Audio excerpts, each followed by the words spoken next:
Good morning, everyone. Again, I'm Danielle Nierenberg. I'm president and co-founder of Food Tank. It is my distinct pleasure and honor to welcome you to our third annual Food Tank Summit in New York City in partnership with the New York University Steinhardt School, Great Performances, and Hunter College's Food Policy Center. So this year I had the opportunity to visit Australia twice for work. And in addition to the incredible jet lag, I learned something very important. Australians do this kind of wonderful thing of honoring the land on which they stand before they start any event. They thank their Aboriginal ancestors to whom the land belongs, and I thought I'd try to do something a little bit similar here to remind us to honor the native cultures who first lived here and who first grew food here. We stand on the land that was stolen from them, and that's something we can't be allowed to forget. We owe a great debt to them, and it's something we can never adequately pay back. But I hope we can all try. We also need to thank the farmers, food service workers, farm laborers, and immigrants for what they do every day to keep us all fed. It can be thankless work. They're often undervalued, underappreciated, and underpaid, yet they make it possible for us to eat every day. They deserve our thanks, our respect, and our admiration. I also need to acknowledge that while I and Food Tank work extremely hard to be as inclusive and as diverse as possible, we can always do better. I own our mistakes all along the way, and we've made plenty, but I also tried to listen to all of you. I hope you'll give me and our staff suggestions over the next 2 days of folks you'd like to see at future events, changes in the format of these summits and other events we do. We really welcome the criticism and feedback. You can email me at danielle@foodtank.com or get in touch publicly using the hashtag #FoodTank. We can only continue doing these events if you continue to trust us, so I really encourage you to reach out. I have to confess something else. Every time we plan one of our events, I'm nervous no one will come. And then I'll be left with a very empty room and no one to talk to, which is honestly my worst nightmare. But you're all here, and there's so many familiar faces and collaborators and new friends. So I just want to thank you all for taking, your Friday afternoon to be with us. The Food Tank Summits that we've had in New York over the last couple of years have literally doubled in size since we started. And I'm really looking forward to the day when we can see summits like these being held in Yankee Stadium, or if you're a Mets fan, in Citi Field. I'm also thankful because so many of you are really on the front lines of creating change in the food system. I'm glad you'll be spending the afternoon today together and part of tomorrow together. It's clearly not enough time to solve all of the problems impacting food and agriculture, but I expect we'll see some real concrete collaborations and opportunities to meet folks you otherwise would not have had a chance to talk to. I hope that despite the challenges, you'll come away feeling really inspired and hopeful. We are not here to pat the food movement on the back, but to see how far we've come, how far we need to go, and talk about how to get there.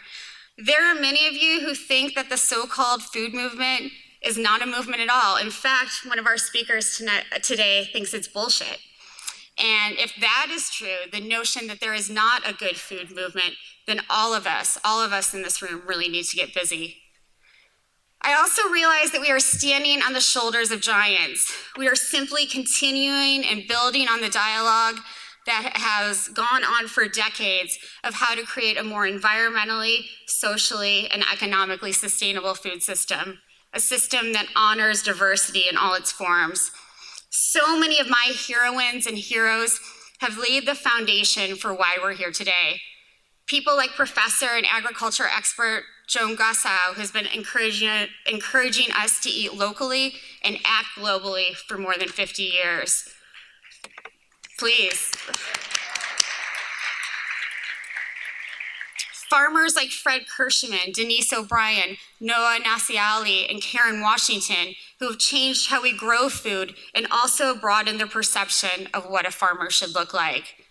Advocates and thinkers like Francis Moore Lappé and Raj Patel, who have encouraged us to know what's behind our food and the importance of democratizing the food system.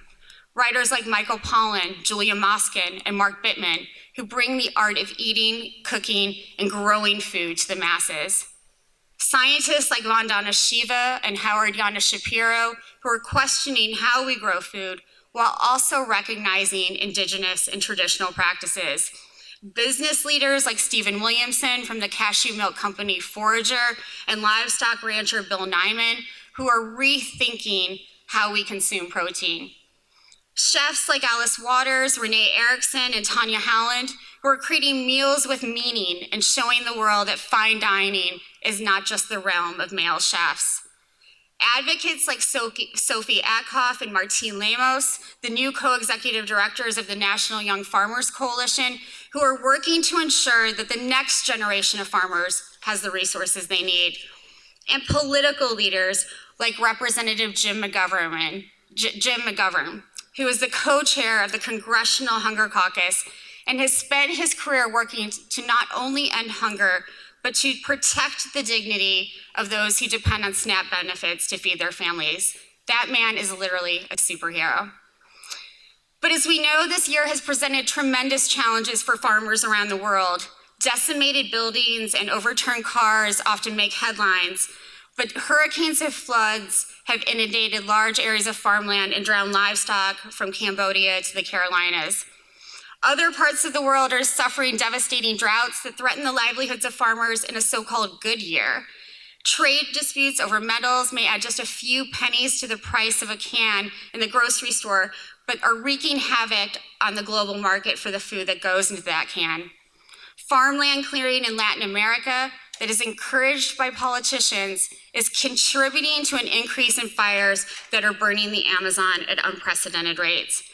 And that's just the tip of the iceberg, or what's left of it. But thankfully, we are seeing a lot of hope and some wins that I think are important not to overlook. In August, Representative Shelley Pingree, a Democrat from Maine, and Representative Dan Newhouse, a Republican from Washington State, introduced the Food Date Labeling Act of 2019 in Congress in a bipartisan effort to better inform consumers and cut down on food waste in the United States. Republicans and Democrats working together. Remember that? It's really exciting, and this is an issue that just really makes sense for them to be working on. The European Union agreed last year to cut its food waste in half by 2030, calling on all member countries to take action to reduce food waste at each stage of the food supply. Companies are also taking on the food waste challenge. The Compass Group joined the U.S. Food Loss and Waste 2030 group, which is committed to reducing food waste by 50% by 2030. A few months ago, the Castanea Fellowship announced their 2019 cohort, identifying rising leaders in the food system. The 12 Castanea Fellows will spend 2 years exploring connections to transform food into a source of health, equity, and well-being. Of the group, 92% are people of color, a majority are women identifying, and all have significantly contributed to their communities.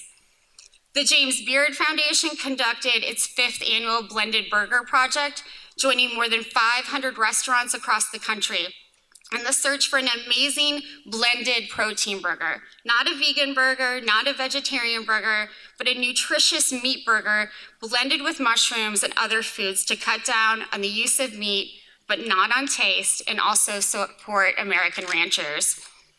La Via Campesina, the biggest farmer movement in the world, convinced the UN General Assembly to adopt the UN Declaration on the Rights of Peasants and other people working in rural areas. This was after 2 decades of lobbying and mobilization, so persistence can actually win. The Refresh Working Group, which is led by the Swell Creative Group and Google, is highlighting the role that high and low technologies can play in American agriculture.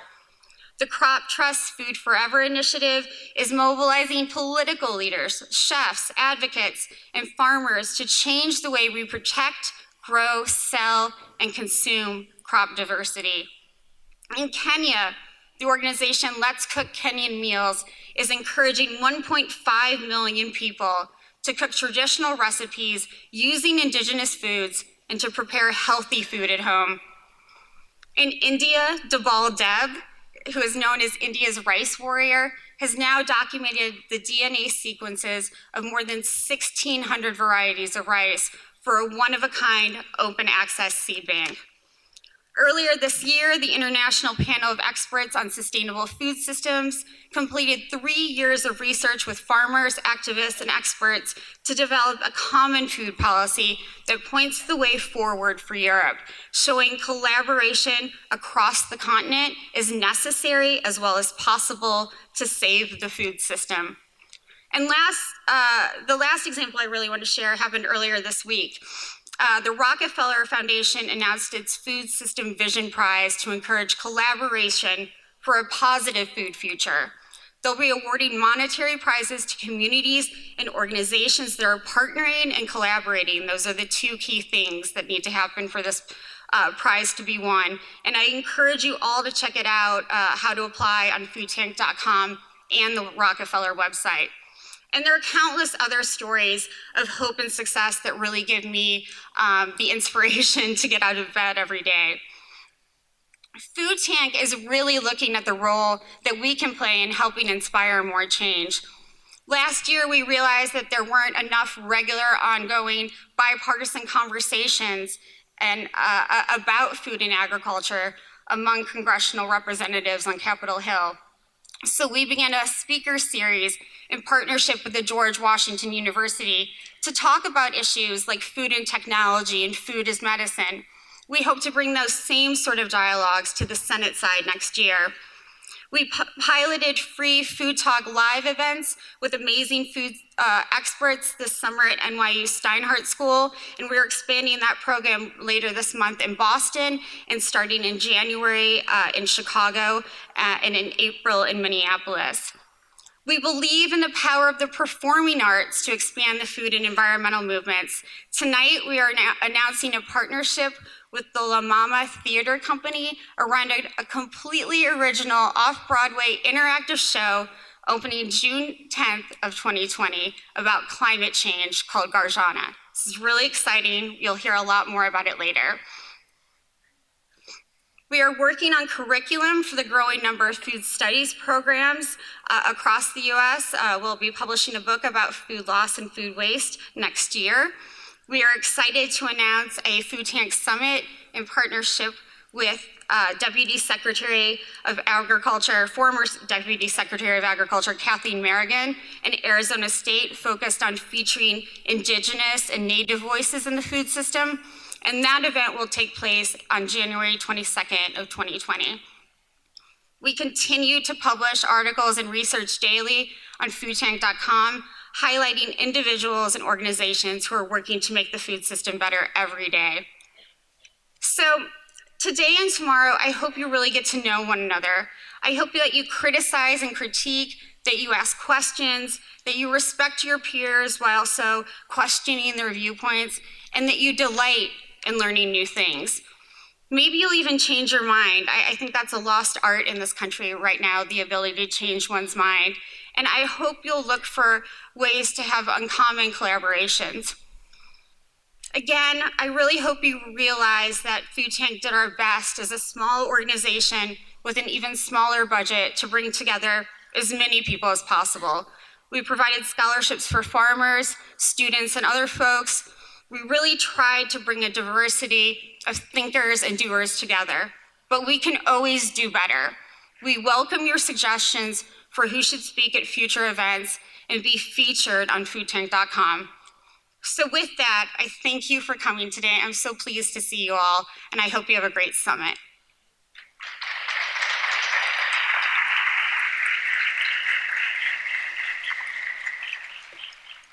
It is now my immense pleasure to introduce really two of my favorite people. Haley Thomas, a young chef, food advocate, and the president of the Happy Org, and a man who probably doesn't really need an introduction, Sam Cass, who was formerly President Obama's senior advisor for nutrition and former executive of the Let's Move campaign, and now the founder of Trove, which is working to connect businesses, organizations, and governments to transform our health, the climate, and the planet through food. Please join me in welcoming them to the stage.